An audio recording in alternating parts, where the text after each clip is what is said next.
Hello dear students, welcome to AEC plus, a digital platform of advance engineering classes. और आप हैं इस environmental engineering की detailed lecture series में। आज हम डिस्कस करने वाले हैं physical quality parameters of water में दो टॉपिक्स पर, जो कि हमारे पास टर्बिडिटी और कलर। हमने लास्ट सेशन में डिस्कशन किया था टर्बिडिटी के ऊपर। टर्बिडिटी क्या होती है, क्या इंपैक्ट होते हैं टर्बिडिटी के, कैसे टर्बिडिटी को मेजर करते हैं अलग अलग तरीकों से, जिनमें से हमने कुछ मेथड्स पर डिस्कशन किया था। आज हम टर्बिडिटी की कुछ और रिमेनिंग मेथड्स पर डिस्कशन करेंगे। Lecture series is going in complete detail, जो कि आपकी जेई और एई के एग्जाम में आपको काफी ज्यादा मदद करने वाली है। एक इंफॉर्मेशन मैं आपसे छोटी शेयर करना चाहता हूं।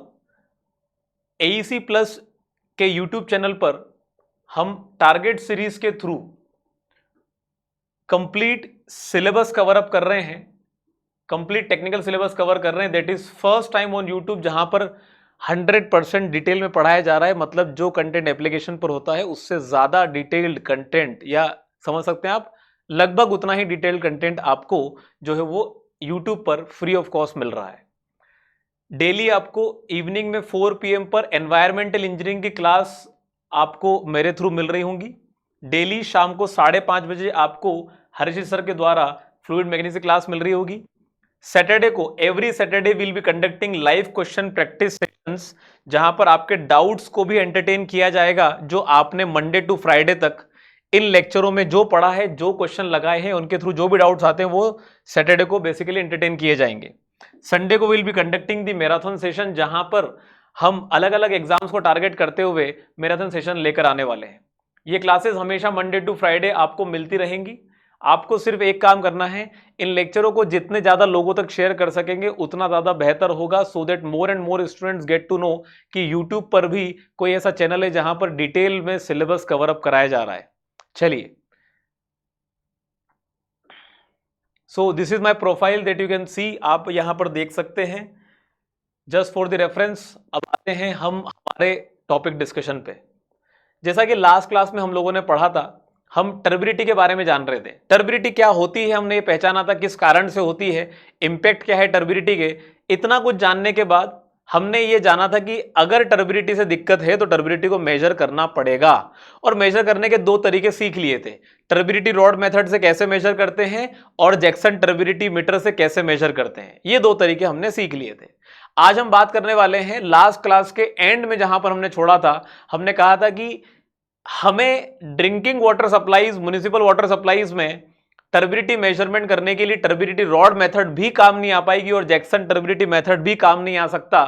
तो उसके लिए कुछ एडवांस इंस्ट्रूमेंट्स की रिक्वायरमेंट होती है, जो बहुत लिमिटेड या बहुत कम मात्रा की टर्बिडिटी को भी आसानी से पहचान सकते हैं। उन एडवांस इंस्ट्रूमेंट में से एक आप देख सकते हैं, बेलिस टर्बिडिटी मीटर हमारे पास एक इंस्ट्रूमेंट है, और एक हमारे पास इंस्ट्रूमेंट है दैट इज बेसिकली द नेफ्लोमीटर। ये दो इमेजेस मैंने आपको सिर्फ एक रेफरेंस के लिए दी कि आज हम हमारे टॉपिक में जो डिस्कशन करने वाले हैं, आपके दिमाग में एक इमेज हमेशा होनी चाहिए कि ये नेफ्लोमीटर से आप क्या बताना चाह रहे हो और बेलिस टर्बिडिटी मीटर से क्या बताना चाह रहे हो। सिंपल सा पहले डिवाइस की थोड़ी सी एक ओवरव्यू देखते हैं, फिर इसके डिटेलिंग में आएंगे। तो हमारा जो बेलिस टर्बिडिटी मीटर है, कुछ देखा इस प्रकार जा सकता है। एग्जैक्ट यही डिवाइस नहीं है, पर इसी तरह कुछ हमारे पास दिखाई पड़ेगा। ये एक हमारे पास स्पेक्ट्रोफोटोमीटर होता है, जिसके अंदर हम हमारे इन क्यूवेट्स को फिल करके अंदर रखते हैं, और इसी के ऊपर लाइट के सोर्स को इंपोर्ट करके, लाइट के सोर्स को डालकर इनके ऊपर पड़ने वाली लाइट की इंटेंसिटी को बेसिकली जांचा जाता है। अब आप इमेजिन करिएगा, अगर ये पानी कंप्लीटली क्रिस्टल क्लियर होता और इस पर लाइट डाली जाती तो लाइट इससे पास कर जाती। लेकिन अगर इसमें कुछ क्वांटिटी मिला दी जाए एज एन इंप्यूरिटी और फिर लाइट डाली जाए तो लाइट की इंटेंसिटी 100% पास नहीं कर पाएगी। कितनी पास कर पाती, कितनी पास नहीं कर पाती, उसी के थ्रू पता लगाने की कोशिश करते हैं टर्बिडिटी पानी में होगी कितनी। तो सर ये क्या, ये वाटर सैंपल है? नहीं, ये एक स्टैंडर्ड सैंपल है, बनाया जाता है। ठीक उसी तरह हमारे पास ऐसा ही एक डिवाइस दिखाई पड़ता है, विच इज अ नेफ्लोमीटर। मैं अभी भी आपसे कह रहा हूं, ये सारे डिवाइसेस हमारे पास एग्जैक्ट यही नहीं है नेफ्लोमीटर, और यही नहीं बेलिस टर्बिडिटी मीटर, लेकिन ऐसे ही कुछ होते हैं। हर ऐसा डिवाइस जो बेसिकली किसी लाइट के सोर्स को किसी ट्यूब के ऊपर या किसी टेस्ट ट्यूब के ऊपर या किसी क्यूवेट के ऊपर डालकर उसके थ्रू लाइट की इंटेंसिटी को जज करने की कोशिश करता है। ऐसे हर इंस्ट्रूमेंट को स्पेक्ट्रोफोटोमीटर की कैटेगरी में डाला जाता है। तो ये सब स्पेक्ट्रोफोटोमीटर्स हैं। मुझे ये जानना है कि इसमें क्या किया जाएगा। ये क्यूवेट को रखा जाएगा, एक तरफ से लाइट सोर्स डाली जाएगी, लाइट सोर्स अगले एंड पर देखी जाएगी कितनी मिल रही है, तो हमारे पास उसमें कितनी गायब हो जाती है उससे पता चलता है कि कितनी इस सैंपल ने एब्जॉर्ब कर ली। अल्टीमेटली होता क्या है, लाइट को पास होने देना हमारे किसी भी एक क्रिस्टल क्लियर वाटर सैंपल की प्रॉपर्टी होती है। अगर कोई वाटर सैंपल लाइट को उसके थ्रू पास नहीं होने देता है, मतलब अंदर कुछ ऐसा है जो लाइट को रोक ले रहा है या लाइट को स्कैटर कर दे रहा है। अगर हमारे पास ऐसा कोई सब्सटेंस पानी के अंदर है तो हम उस पानी की प्रॉपर्टी को कहते हैं turbidity. Turbidity is the extent to which light is either scattered or absorbed by the water sample. तो हमारे पास यहां पर हम इसी तर्ज पर हमारे ये टिंटोमीटर और बेलिस टर्बिडिटी मीटर पर काम करते हैं। ठीक है, अब जरा बेसिक्स से समझते हैं। ठीक है, हमारे पास हमारा बेलिस टर्बिडिटी मीटर और नेफ्लोमीटर की बात करते हैं तो दोनों ही डिवाइसेस कलर मैचिंग टेक्निक पर काम करते हैं। क्या होता है कलर मैचिंग टेक्निक, सब बताने वाला हूं। Colour induced in the test sample when subjected to a source of light is matched with the color of standard calibration sample, and if it matches with the turbidity of the standard sample and test sample is also same, तो हमारे पास हमारी turbidity जो है वो क्या निकल कर आती है, हमारे स्टैंडर्ड सैंपल के बराबर निकल कर आती है। समझने का मतलब क्या है इसका, अब दोबारा यहां पर आते हैं। पहली बात तो ये समझ में आती है कि sir colour matching technique use होगी, तो क्या किया जाएगा यहां पर कलर मैचिंग टेक्निक के लिए आपके पास यहां पर स्टैंडर्ड सैंपल बनाया जाएगा। क्या बनाया जाएगा, standard sample will be prepared. ठीक है, हमारे पास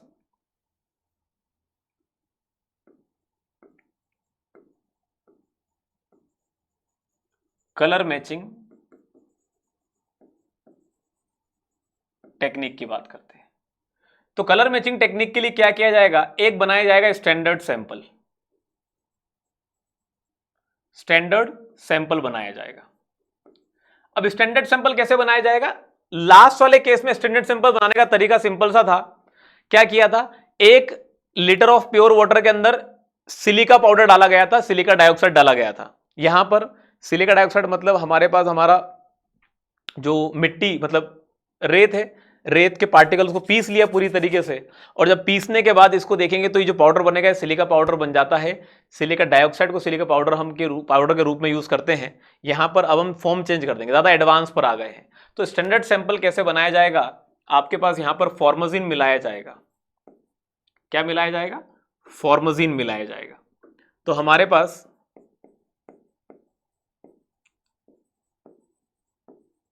फॉर्मजीन is added in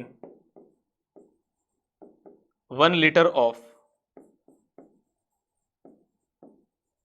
pure water. जैसे जैसे फॉर्मजीन ऐड करते चले जाएंगे पानी के अंदर, पानी के अंदर जो ये कलर की इंटेंसिटी है, ये जो टर्बिडिटी की इंटेंसिटी है, बढ़ती चली जाएगी। आप जितना मिलाते चले जाओगे उतनी बढ़ती चली जाएगी।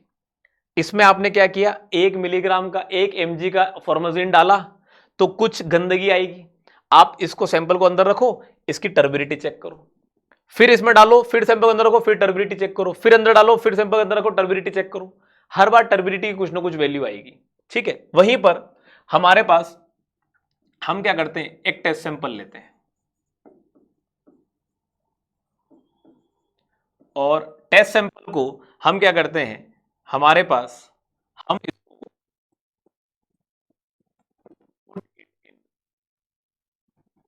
डिवाइस और डिवाइस में करने के बाद हम ये चेक करते हैं कि इसकी हमारे पास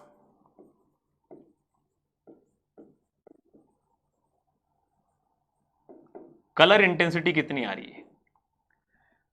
हमारे पास सेम यही चीज जब हमने फॉर्मजीन पानी के अंदर डाला 1 लीटर प्योर वाटर के अंदर, और इसको भी डिवाइस के अंदर डाल दिया और इसकी भी हमने कलर इंटेंसिटी चेक करी। अगर हमारे पास कलर इंटेंसिटी इन दोनों के केस में मैच कर जाती है, इफ मैचेस, अगर दोनों की कलर इंटेंसिटी मैच कर जाती है, इसका मतलब जितने आपके स्टैंडर्ड सैंपल की टर्बिडिटी थी उतनी ही टर्बिडिटी हमारे वाटर के टेस्ट सैंपल की होगी। तो ये जो तरीका है ये बहुत पहले अपनाया जाता था, जिसमें कि कैसे काम होता था उस काम को जरा देखो कैसे काम हुआ करता था। ठीक है, पहले क्या हुआ करता था, बड़ा ध्यान से समझने की कोशिश करना। ये एक साइड व्यू दिखाई दे रहा है आपके पास, 42 टर्बिडिटी मीटर का है, और ये आपके पास इसका जो है वो फ्रंट व्यू समझ लीजिए आप। यहां पर एक इलेक्ट्रिक बल्ब लगा हुआ है 250 वाट का, जो लाइट यहां से जो है वो क्या करेगा, हमारे पास लाइट इंटेंसिटी यहां से जो है वो भेजेगा। रिफ्लेक्टर लगा हुआ है, मतलब लाइट यहां से टकरा के भी इधर आगे ही जाएगी। ये है हमारी पास लाइट रेज। ये लाइट रेज सामने जाने के बाद यहां सामने दो सैंपल रखे हुए हैं। एक सैंपल है हमारे पास हमारा टेस्ट सैंपल, एक सैंपल है हमारे पास हमारा स्टैंडर्ड सैंपल, और दोनों के नीचे कंप्लीटली क्या लगा हुआ है, व्हाइट ओपाल ग्लास लगा हुआ है। व्हाइट ओपाल ग्लास लगा हुआ है और यहां पर हमारे पास ब्लू कोबाल्ट ग्लास प्लेट लगी हुई है। तो इन दोनों के ऊपर जब ये लाइट रेस पड़ती है तो इन दोनों के अंदर ब्लू कलर की इंटेंसिटी आती है। कलर की क्या आती है, ब्लू कलर की इंटेंसिटी आती है। जरा सोच के देखिएगा, जो पानी मटमेला है उसमें तुम लाइट डालोगे तो लाइट की इंटेंसिटी बहुत ज्यादा नहीं मिलेगी, बहुत डलनेस दिखाई देगा। और जो पानी क्रिस्टल क्लियर है तुम उस पर जैसे लाइट चमकाओगे वो पूरी तरीके से चमकने लगेगा। तो हमें लाइट इंटेंसिटी चेक करना है। मान लो मैंने मेरा स्टैंडर्ड सैंपल रखा, बहुत सारा फॉर्मोजिन डाल दिया और उसको मैंने सैंपल में रख दिया, मतलब टेस्ट करने के लिए रख दिया, और फिर मैंने देखा कि इसमें जब मैं लाइट डाल रहा हूं तो इसमें बहुत डलनेस आ रही है। ब्लू कलर तो बन रहा है क्योंकि ब्लू कोबाल्ट प्लेट है, ब्लू कलर तो बन रहा है, लेकिन डलनेस थोड़ी ज्यादा है। फिर मैंने इसके बाजू में एक टेस्ट सैंपल लेकर आया कहीं रिवर से उठाकर, मैंने उसको यहां पर रखा, और जैसे ही रखा उसके अंदर भी सेम डलनेस आई। मैंने कहा दोनों में डलनेस सेम क्यों आ रही है, क्योंकि जितनी इसमें टर्बिडिटी डाली गई है उतनी टर्बिडिटी हमारे वाटर सैंपल में ऑलरेडी है। तो ऑलरेडी है का मतलब ये, अगर दोनों के अंदर कलर मैच कर जाते हैं, कलर की इंटेंसिटी मैच कर जाती है, तो जितनी टर्बिडिटी वाटर सैंपल की है जो मुझे पता नहीं है वो इस स्टैंडर्ड सैंपल के बराबर के कलर इंटेंसिटी आ रही है, तो टर्बिडिटी भी उतनी होगी। तो टर्बिडिटी पता लगाने का पहला तरीका हमारे पास 42 टर्बिडिटी मीटर के थ्रू इस तरह पता लगाया जाता था। साइड सामने से देखोगे तो दो टेस्ट ट्यूब ऐसी दिखाई देगी जिनके अंदर हमारे पास एक के अंदर क्या डला होगा, एक के अंदर डला होगा स्टैंडर्ड सैंपल,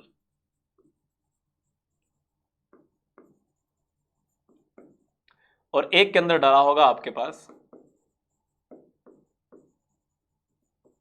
टेस्ट सैंपल। तो यहां पर हम आंख ऊपर रखते हैं और ऊपर से देखने की कोशिश करते हैं दोनों के अंदर कलर इंटेंसिटी कैसी दिखाई दे रही है।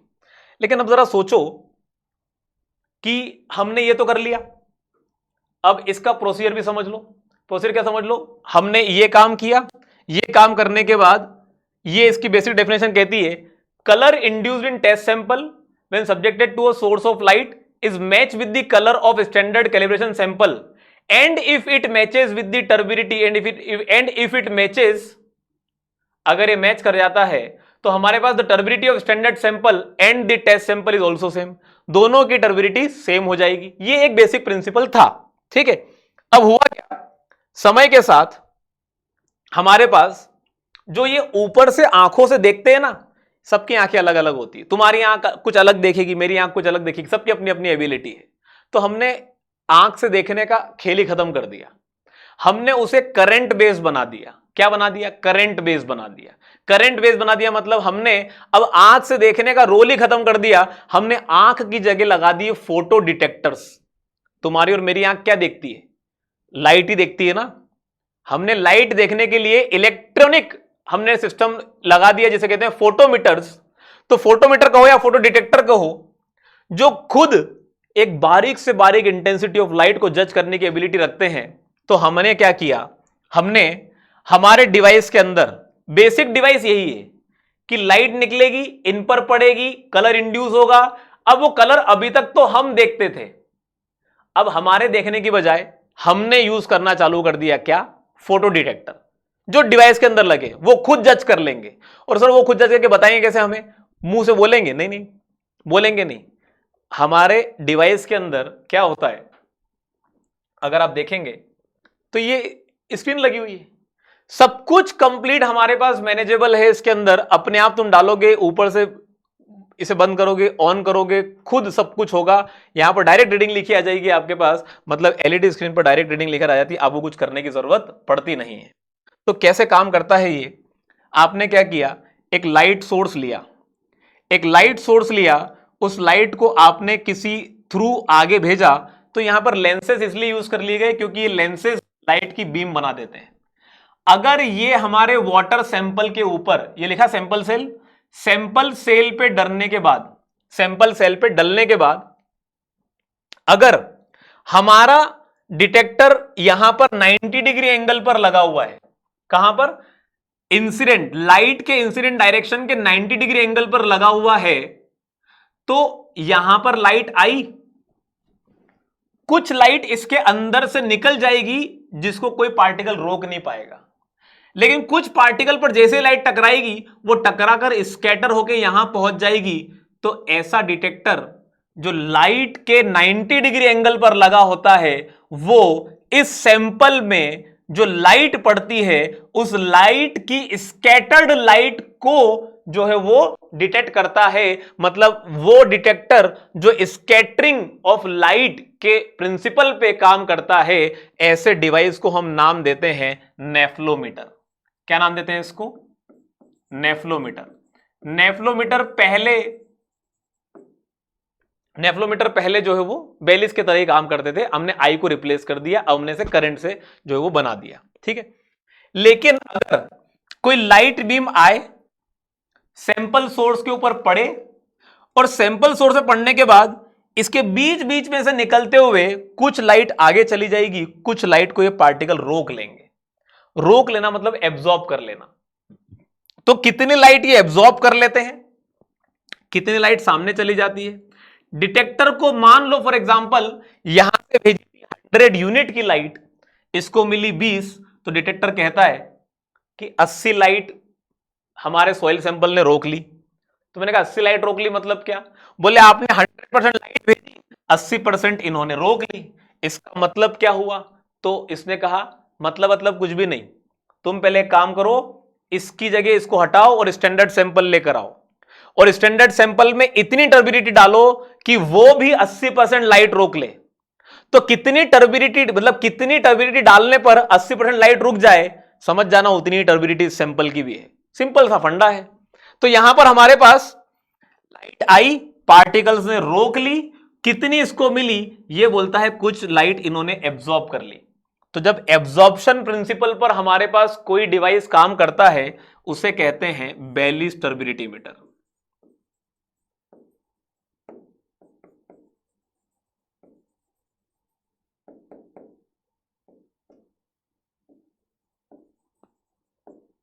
बेलिस टर्बिडिटी मीटर, ठीक है। तो ये बात ध्यान रखिएगा।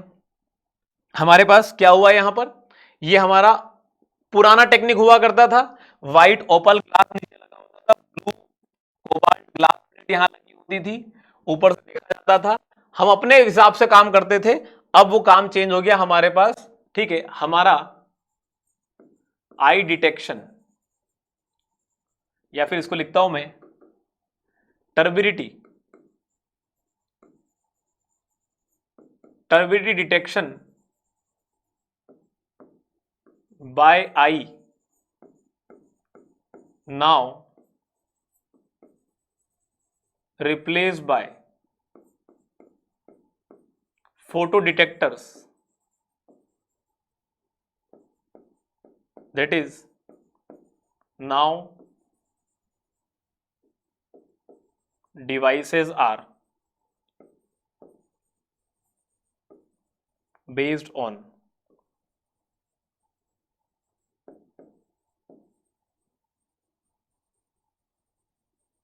Current measurement. तो हमारे पास यहां पर अगर देखा जाए तो एक हो गया नेफ्लोमीटर, एक हो गया बेलिस टर्बिडिटी मीटर। नेफ्लोमीटर में फोटो डिटेक्टर कहां लगे हैं, placed orthogonal to the direction of incident light. Incident light ऐसे जा रही है, डिटेक्टर लगे हैं 90 डिग्री पर, ऑर्थोगोनल। बेलिस में कहां लगे हैं, लाइट ऐसे जा रही है, डिटेक्टर्स पीछे लगे हुए हैं। Here the photometer is placed behind the sample in the direction of incident light. अगर ये ऑर्थोगोनल लाइट से लगे तो ये स्कैटरिंग प्रिंसिपल पर बेस्ड है, और अगर ये पीछे लगे तो ये एब्जॉर्प्शन प्रिंसिपल पर बेस्ड है। It can measure turbidity below 1 ppm very easily. बहुत इंपॉर्टेंट पॉइंट है, ध्यान रखिएगा। 1 ppm से कम की भी टर्बिडिटी आसानी से डिटेक्ट कर लेता है। और यहां पर हमारे पास it generally preferred to measure turbidity around 1 to 10 ppm, 1 से 10 ppm तक की टर्बिडिटी मेजर करने के लिए बेलिस टर्बिडिटी मीटर को इस्तेमाल किया जाता है। तो इस सेशन में आगे बढ़ने से पहले एक बार फिर वापस से जो है वो मैं आपको रिकॉल करा देता हूं कि हमने क्या पढ़ा। हमने ये जाना सबसे पहले कि भाई बेलिस टर्बिडिटी मीटर और हमारा नेफ्लोमीटर जो है वो दोनों ही हमारे क्या है, वो दोनों ही हमारे जो है वो ऐसे हमारे पास डिवाइसेज हैं जो हमारे पास ज्यादा एडवांस्ड हैं। स्टैंडर्ड सैंपल बनाने का तरीका थोड़ा चेंज हो गया है। अब फॉर्मजिन मिलाया जाता है 1 लीटर ऑफ प्योर वाटर के अंदर, कलर इंटेंसिटी चेक करी जाती है अब, और यहां पर हमारे पास डिवाइसेस कुछ ऐसे दिखाई पड़ते हैं। कंडीशन ये समझना है, दोनों डिवाइसेस कलर मैचिंग टेक्निक पर बेस्ड है। कैसा कलर हमारे ये कहा जा सकता है कि हमारे स्टैंडर्ड कैलिब्रेशन सैंपल में आता है, अगर वैसे कलर हमारे टेस्ट सैंपल में आ जाए तो जितनी उसकी टर्बिडिटी उतनी टर्बिडिटी हमारे टेस्ट सैंपल की हो जाएगी। कैसे पहले काम करता था, अब कैसे रिप्लेस हो गया, और ये इंपॉर्टेंट पॉइंट्स इनके ध्यान रखने के। बात करते हैं, in both the above methods standard sample is prepared by using formazin as powder instead of silica in 1 litre of water. ये बात ध्यान रखिएगा। Here units of measurement preferred are mg per liter, ppm, NTU, FTU। What does NTU FTU refers to? तो हमारे पास NTU का मतलब होता है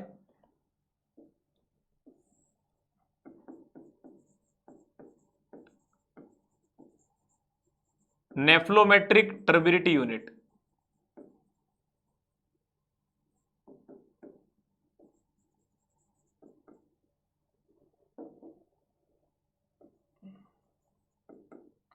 और what is FTU?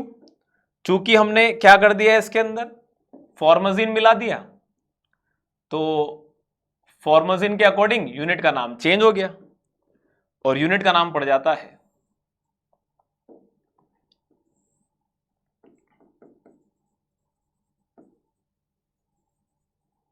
फॉर्मजिन turbidity unit. Formazin turbidity unit. अब जरा समझिएगा कि जो हमारा वाटर सैंपल होता है, जब हम ड्रिंकिंग वाटर सप्लाई की बात करते हैं तो लोगों तक पानी भेजना है, तो उसके लिए ऑलरेडी हमारे इंडियन स्टैंडर्ड्स में according to the IS code, ठीक है ध्यान रखिएगा, IS आपके पास 10,500 2012 के अकॉर्डिंग, IS कोड 10,500 2012 के अकॉर्डिंग दो तरह की लिमिट्स डिफाइन की जाती है। एक लिमिट कहलाती परमिसिबल या एक्सेप्टेबल लिमिट, कि मतलब अगर इतना है या इतनी इंप्यूरिटी है तो चलेगा, टेंशन मत लो, ना ट्रीटमेंट प्लांट में कोई तुरंत दिक्कत आएगी और ना कंज्यूमर को कोई बहुत बड़ा इश्यू होगा। कंज्यूमर को बिस्लरी तो नहीं देना, बिस्लरी नहीं देना, ऐसा पानी पीने, ऐसा पानी देना है जिससे कंज्यूमर को लॉन्ग टर्म इफेक्ट भी ना हो, शॉर्ट टर्म इफेक्ट भी ना हो, दिक्कत भी ना आए, कंज्यूमर आसानी से कंज्यूम कर सके और ट्रीटमेंट प्लांट में भी कोई दिक्कत ना हो। ठीक है, बिस्लरी तो नहीं देना, पहली चीज तो ये। फिर बात आती है मोर परमिसिबल, मोर नहीं, this is referred as basically the maximum permissible limit.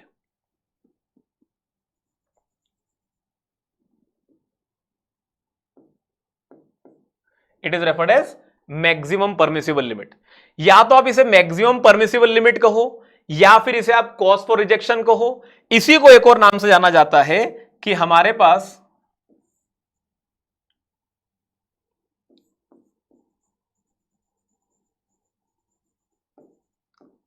Permissible limit when या इन एब्सेंस ऑफ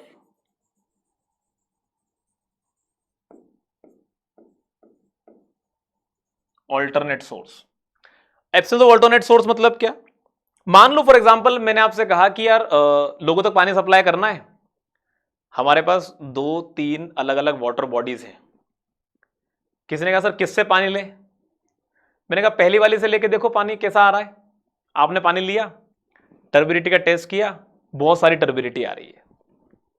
आपने कहा सर टर्बिडिटी बहुत ज्यादा आ रही है, कितना भी ट्रीट कर लें लोगों तक पानी पहुंचाने में दिक्कत हो जाएगी और सही पानी नहीं पहुंचेगा। मैं कहा चलो ठीक है, दूसरा वाला सैंपल लो, मतलब दूसरे वाले सोर्स से उठाओ। आपने कहा ठीक है सर उठा लेते दूसरे वाले सोर्स से। आपने दूसरे वाले सोर्स से उठाया, आपने कहा सर इसमें थोड़ी कम है टर्बिडिटी, लेकिन इसको हम कितना भी ट्रीट कर लें बहुत अच्छा तो नहीं कर पाएंगे, फिर भी अच्छी खासी टर्बिडिटी इसमें बची रहेगी, जो लोगों तक पानी जाएगा तो लोगों को दिक्कत हो जाएगी। तो मैंने कहा फिर तीसरा सोर्स उठा के देखो। आप तीसरे सोर्स से सैंपल उठा के लेकर आए, टर्बिडिटी टेस्ट किया, पता चला कि टर्बिडिटी सर बहुत ज्यादा नहीं आ रही है, बहुत मामूली सी टर्बिडिटी आ रही है, थोड़ा बहुत ट्रीटमेंट करेंगे अपने आप रिमूव हो जाएगी।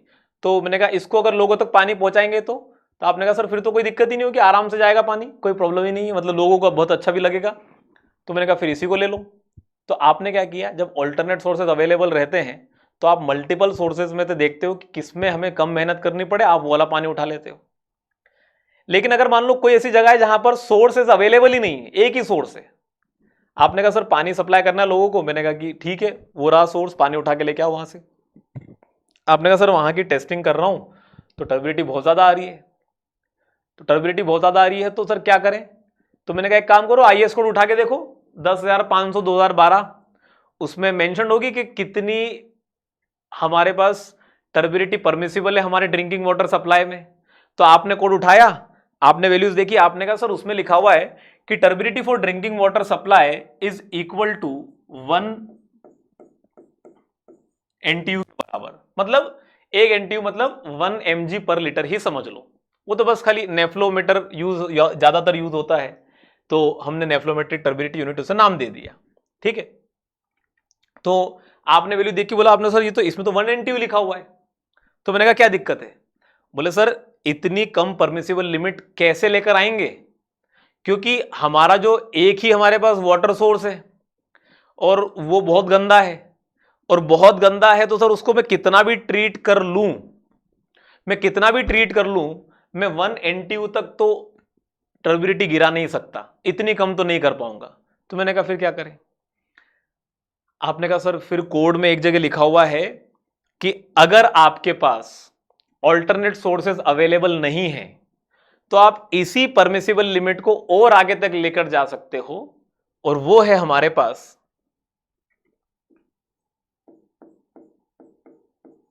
5 NTU के बराबर। लेकिन ये कब, जब हमारे पास ऑब्सेंस ऑफ ऑल्टरनेट सोर्स हो तब। लेकिन अगर ऑल्टरनेट सोर्सेज हैं तब क्या करेंगे, तब हमारे पास हम उनमें से भी वही सोर्स सिलेक्ट करेंगे जो हमारे लिए ज्यादा आसान बने। कोशिश ये करेंगे कि उसमें भी, अब जैसे 3 सोर्सेस थे, एक में बहुत कम टर्बिडिटी आ रही थी तो उसको हमने उठाया, सप्लाई करना चालू किया, 1 NTU तक हम परमिसिबल लिमिट लेकर आ गए, लोगों को सप्लाई कर रहे हैं। एक समय ऐसा आया बहुत तेज बारिश होने लगी, बाढ़ आ गई, मतलब सिचुएशन आउट ऑफ हैंडल हो गई, हर जगह पानी में बहुत ज्यादा टर्बिडिटी। पहला वाला उठाऊं सोर्स तो बहुत ज्यादा, दूसरा उठाऊं तो थोड़ी कम, तीसरा उठाऊं तो उसमें भी काफी सारी है। अब क्या करें। तो बात आती है कि अगर 1 NTU तक अब नहीं ला पा रहे हो तो कुछ समय के लिए आप मैक्सिमम परमिसिबल लिमिट तक जा सकते हो, you can go up to this limit.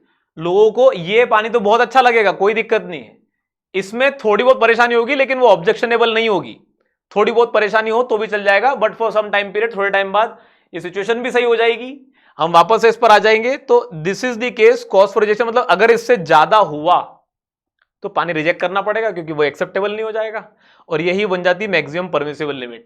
ये either you call it as maximum permissible limit, maximum acceptable limit, cause for rejection, या आप कहो permissible limit in absence of alternate source. सबका एक मतलब होता है, टर्बिडिटी के लिए 1 NTU परमिसिबल और एक्सेप्टेबल लिमिट है, 5 NTU मैक्सिमम परमिसिबल और कॉज फॉर रिजेक्शन और permissible limit in absence of alternate source है। आई होप यहां तक आप लोगों को समझ में आया होगा, ठीक है। चलिए बढ़ते हैं आगे, coming on to the next part that we have. अगला पार्ट है हमारे पास कलर, ठीक है। तो कलर भी हमारा क्या है, एक फिजिकल सेंसेस से पता लगाया जा सकता है पानी में। आप खुद देखकर बताओ मुझे, 2 सोर्सेस दिखाई दे रहे हैं आपको, ठीक है। अब पहले वाले में मुझे देखकर बताओ, अगर मैं आपसे कहूं कि ये जो पानी में कलर दिखाई दे रहा है घुला हुआ है, ये घुला हुआ है मतलब पानी में है, आप यहां से पानी उठाकर देखोगे तो आपको पूरा पानी लाल दिखाई देगा, ठीक है।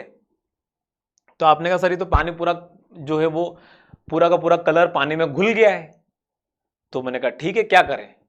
फिर आपने दूसरा सैंपल उठा के देखा, आपने यहां से पानी लिया और आपने कहा सर इसमें तो मुझे बहुत सारे छोटे छोटे कण दिखाई दे रहे हैं, बहुत सारे छोटे छोटे पार्टिकल दिखाई दे रहे हैं। मैंने कहा हाँ, थोड़ी देर के लिए उस पानी को ऐसे ही शांत रहने दो, सारे पार्टिकल नीचे बैठ जाएंगे, ऊपर से साफ पानी बाहर निकाल लेना, नीचे के पार्टिकल हटा के फेंक देना। जैसे ही हटा के फेंकोगे वो साफ पानी तुम्हें क्रिस्टल क्लियर दिखाई देगा। आपने सर ऐसा कैसे हुआ, यहां भी कलर दिखाई दे रहा था, यहां भी कलर दिखाई दे रहा था, इसके पानी को उठाया तो उसमें तो कलर अभी भी था, और यहां पर पानी उठा रहा हूं तो यहां पर मुझे कलर थोड़ी देर बाद पार्टिकल नीचे बैठ गए, कलर नहीं दिखाई दे रहा। मैंने कहा यही तो डिफरेंस है। पानी में कलर दो तरीके से दिखाई पड़ता है। अगर पानी में कोई सॉलिड डिसॉल्व हो जाते हैं जैसे कि रसना, तो रसना पानी में जैसे घोल दोगे वो कलर हो गया उसका नारंगी कलर हमेशा के लिए। तो पानी में अगर डिसॉल्व सॉलिड की वजह से कोई कलर आए तो उसे ट्रू कलर कहते हैं, और पानी में अगर सस्पेंडेड सॉलिड की वजह से कलर आए तो उसे एपेरेंट कलर कहते हैं, जो रिमूव हो जाता है, जैसा कि यहां पर दिखाई दे रहा है। ये क्या है, ये मिट्टी घुल रही है हमारे पास पानी के अंदर। थोड़ी देर के लिए शांत बैठने दोगे तो ये पूरी तरह से नीचे बैठ जाएगी, पानी फिर से साफ हो जाएगा।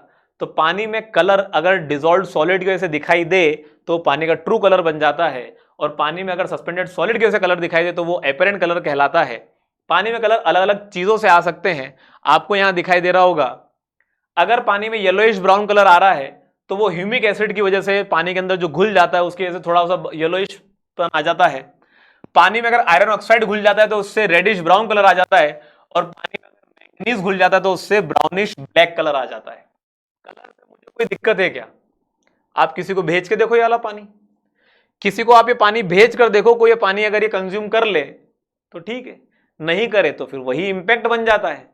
कलर से मुझे दिक्कत है कि कलर अगर कलर्ड वाटर रहा तो हमारे लिए, इस पर अभी चर्चा करेंगे, अगर पानी हमारे पास कलर्ड रहा तो coloured water create psychological effect. पहली बात तो ये हो गई कि यार पानी खराब होगा, पानी में कलर ज्यादा दिखाई दे रहा है। दूसरी चीज, it can not be use for washing and dyeing purpose. कुछ भी चीज धोने जाओगे, व्हाइट शर्ट आज खरीद के लेकर आए हो, पहन ली, फंक्शन में चले गए, अगले दिन धुलने डाल दी, पानी का कलर थोड़ा सा रेडिश था, आपने धोने डाल दी, पिंक बन गई, अगले दिन फंक्शन में, दूसरे फंक्शन में चले जाओ, पिंक शर्ट पहन के, व्हाइट शर्ट व्हाइट नहीं रहेगी। कहने का मतलब ये है कि आपके पास वॉशिंग करने जाओगे तो वो कलर कपड़ों में आ जाता है, तो वो पानी यूज नहीं किया जा सकता। Another case that we have, colour causing compound जितने भी होते हैं, जब वो किसी रिएक्ट करते हैं क्लोरीन या फिनॉल के साथ तो वो कार्सिनोजेनिक कंपाउंड बना देते हैं। कार्सिनोजेनिक का मतलब कैंसर कॉजिंग कंपाउंड्स होते हैं, तो ये हमारे लिए प्रॉब्लम क्रिएट कर देता है। और साथ ही साथ हमारे पास, अगर मान लो पानी में कलर ज्यादा रहा, इसकी वजह से कलर आएगा हमारे पास। एग्जाम्पल के तौर पे, ठीक है, एग्जाम्पल के तौर पे, if Fe3 plus Mn2 plus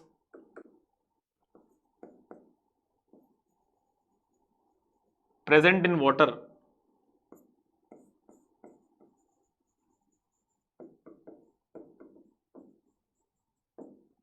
and causing color will reduce disinfection effect. Disinfection effect by chlorine, because chlorine will get wasted,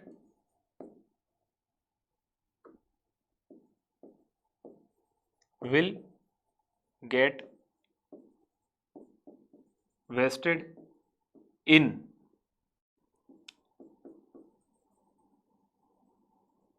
oxidizing Fe3 plus Mn2 plus, जो कि कलर कॉजिंग है। तो अगर हमारे पास इनके कारण पानी में कलर है तो हमारे पास आगे चल के ट्रीटमेंट प्रोसेस करेंगे डिसइंफेक्शन बैक्टीरिया मारने वाला क्लोरीन की मदद से, तो उसको भी अफेक्ट कर देगा ये, क्योंकि ये खुद क्लोरीन खा जाएंगे, तो क्लोरीन बैक्टीरिया मारने में काम नहीं आ पाएगा और इसी में वेस्ट हो जाएगा। तो ये हमारे लिए एक समस्या बन जाती है। पानी में कलर को मेजर कैसे करते हैं, पहले समझा क्या लिखा हुआ है, फिर आगे बात करेंगे। Colour of water sample is determined by device called tintometer. ये इंपॉर्टेंट है, ध्यान रखना कि टिंटोमीटर हमारा डिवाइस होता है, ठीक है। टिंटोमीटर के अंदर जैसा कि हम हमारे प्रीवियस डिवाइसेस के अंदर ये ट्यूब्स इस्तेमाल करते हैं, 2 glass tube side by side जो यूज करते हैं, इन्हें यहां पर क्यूवेट कहा जाता है। तो ऐसी ट्यूब्स को हमारे इस कलर मेजरिंग डिवाइस टिंटोमीटर के अंदर इन ट्यूब्स को नेस्लर ट्यूब्स कहा जाता है। क्या कहा जाता है? Which uses Nessler tubes. और हमारे पास यहां पर भी हम क्या कर रहे होंगे? कलर मैचिंग टेक्निक से काम कर रहे होंगे। कोई भी एक वाटर सैंपल लेकर आओ, मतलब कोई भी एक वाटर सैंपल कहीं से उठाकर लेकर आओ और उसको कंपेयर कर लो स्टैंडर्ड सैंपल से। स्टैंडर्ड सैंपल कैसे बनाएंगे यहां पर? तो देखो जरा, हमारे पास यहां पर TCU is obtained by addition of platinum in the form of chloroplatinate ion। ये लाइन बहुत इंपॉर्टेंट है, ध्यान रखिएगा। हमारे पास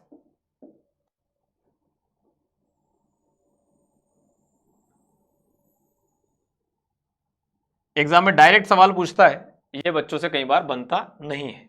ठीक है, हमने पानी के अंदर क्या करना है?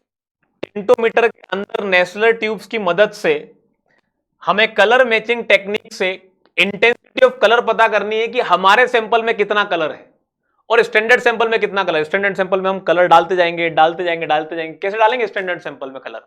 ये रहा, स्टैंडर्ड सैंपल में प्लेटिनम डालेंगे in the form of chloroplatinate ion. Chloroplatinate ion के फॉर्म में प्लेटिनम को डाला जाएगा जो पानी में कलर इंड्यूस करेगा। स्टैंडर्ड सैंपल में अलग अलग तरह के कलर इंड्यूस करेगा और उसी को चेक करेंगे हमारे टेस्ट सैंपल से कि हमारे स्टैंडर्ड सैंपल में क्या कलर आ रहा है, टेस्ट सैंपल में क्या कलर आ रहा है, दोनों मैच कर रहे हैं। तो जितना स्टैंडर्ड सैंपल में कलर डाला गया उतना ही हमारे टेस्ट सैंपल के अंदर भी होगा। तो हमारे पास यहां पर टेस्ट सैंपल के अंदर कितना कलर है उसको रेफर करने के लिए यूनिट बना दी गई नई, जिसे हम कहते हैं क्या? हमारा TCU, ट्रू कलर यूनिट। ठीक है, the scale for measurement of colour is also referred as platinum cobalt scale भी कहते हैं इसे। और हम यहां पर जो है वो ट्रू कलर यूनिट के फॉर्म में मेजर कर सकते हैं, या फिर हम इसे लिख सकते हैं और हम इसे हेजन यूनिट भी कह सकते हैं। हेजन यूनिट भी कह सकते हैं। तो ये है हमारे पास हमारा डिवाइस रेफर्ड एज टिंटोमीटर।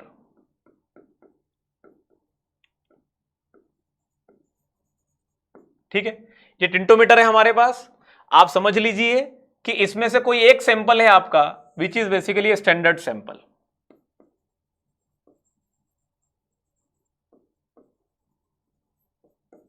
आप समझ लीजिए इसमें से कोई एक सैंपल है आपका which is a test sample.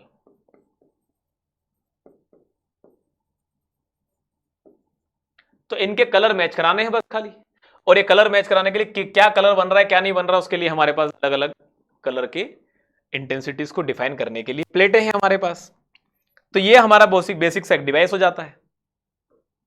Colour की बात कर रहे हैं तो पानी के अंदर कलर को अगर देखा जाए तो कलर की हमारे पास according to the IS code again same, according to IS code again same, IS 10/12 के अकॉर्डिंग परमिसिबल लिमिट लिखूं या एक्सेप्टेबल लिमिट लिखूं, बात एक ही होती है। कलर इन ड्रिंकिंग वाटर हमारे पास ये होता है 5 TCU तक। 5 TCU तक परमिसिबल है और हमारे पास मैक्सिमम परमिसिबल लिमिट या कॉस्ट फॉर रिजेक्शन या फिर permissible limit in absence of alternate source निकल कर आती है 15 TCU के बराबर। तो ये छोटी मोटी बातें ध्यान रखना है। हमारे पास सवाल यहीं से बनते हैं।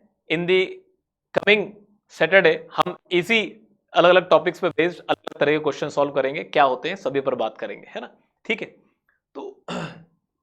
तो गाइज इस लेक्चर को यहीं तक रखते हैं, मिलते हैं अगले लेक्चर में। टिल देन एक छोटी सी इंफॉर्मेशन मैं आप लोगों से शेयर करना चाहता हूं कि SSC JEE 2023 का सार्थक बैच ऑलरेडी एप्लीकेशन पर लाइव चल रहा है, आप इसे ज्वाइन कर सकते हैं। साथ ही साथ ऑफलाइन क्लासेस से लाइव क्लासेस चल रही है ऑल स्टेट AE और JEE एग्जाम्स के लिए, जिसके लिए विजय बैच है, आप इसे भी एप्लीकेशन पर देख सकते हैं। इंडिया में होने वाली हर टेक्निकल एग्जाम में नॉन टेक्निकल जो पोर्शन आता है उसके लिए नॉन टेक का महापेक ऑलरेडी एप्लीकेशन पर अवेलेबल है, जिसमें सारे सिलेबस कवर अप किए गए हैं, आप इसे भी एप्लीकेशन पर देख सकते हैं। SSC जो है 2023 के लिए एप्लीकेशन पर टेस्ट सीरीज ऑलरेडी प्रिपेयर्ड है इन कंप्लीट डिफरेंट मैनर्स, आप उसे जाकर एप्लीकेशन पर विजिट कर सकते हैं। So thank you very much every one of you for joining in this session till here. मिलते हैं अगले लेक्चर में जहां पर हम और फिजिकल क्वालिटी पैरामीटर पर बात करेंगे, दैट इज द टेम्परेचर जो कि फिजिकल सेंसेस से ही पता लगाया जाता है, और पानी के अंदर टेस्ट एंड ऑर्डर जो सूंघ कर पता लगाया जाता है, इसी पर हमारे अगला सेशन होने वाला है। Thank you very much.